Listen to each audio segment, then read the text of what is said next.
Vous ne contrôlez pas vos pensées autant que vous le croyez.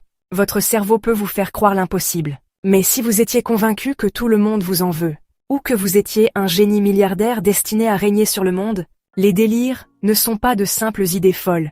Ils peuvent envahir toute votre réalité. Voyons comment ils fonctionnent, pourquoi ils se produisent, et ce qu'ils révèlent sur l'esprit. Bon, parlons des délires. Ces croyances tenaces et résistantes à la réalité qui se fichent de la logique, des preuves, ou de vos meilleures tentatives de raisonnement.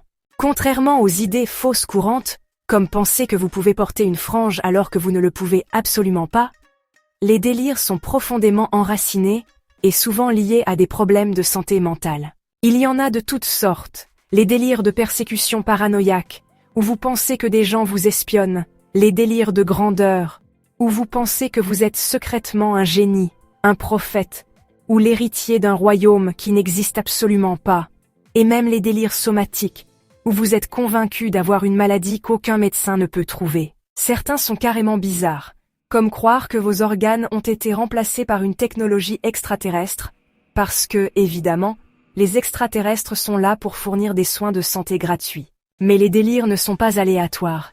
Ils proviennent souvent de facteurs neurologiques et psychologiques, comme des déséquilibres de dopamine, des biais cognitifs, des traumatismes, ou même un stress extrême. Ils sont également courants dans des conditions comme la schizophrénie, les troubles bipolaires et la dépression sévère. Maintenant, avant de commencer à diagnostiquer votre colocataire parce qu'il insiste que sa start-up sera la prochaine entreprise valant des milliards, il est important de noter que les délires sont différents des hallucinations.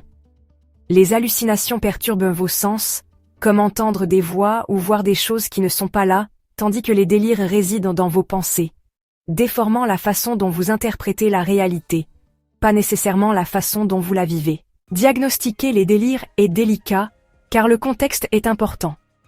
Si vous pensez que le gouvernement vous surveille, ça pourrait être de la paranoïa, ou vous venez de lire la politique de confidentialité de votre téléphone. Mais si vous croyez que la CIA vous a personnellement désigné comme son meilleur agent via des messages codés sur des boîtes de céréales, c'est une autre histoire. L'impact des délires peut aller du légèrement gênant à un bouleversement complet de la vie, affectant les relations, les emplois et la sécurité personnelle. Heureusement, il existe des traitements. La thérapie, les médicaments et les systèmes de soutien peuvent aider à gérer la pensée délirante, bien que ce ne soit pas toujours facile. Certaines personnes se rétablissent complètement, tandis que d'autres apprennent à vivre avec et à contourner leurs croyances. Ce qui est clair, c'est que le cerveau humain est capable de choses incroyables et parfois terrifiantes lorsqu'il construit la réalité. Alors, pensez-vous que nous vivons tous dans nos petits délires? Laissez vos pensées en commentaire. Vous pouvez nous soutenir en vous abonnant si ce n'est pas déjà fait. Prenez soin de vous, prenez soin de vos proches, et je vous retrouve bientôt dans une autre vidéo.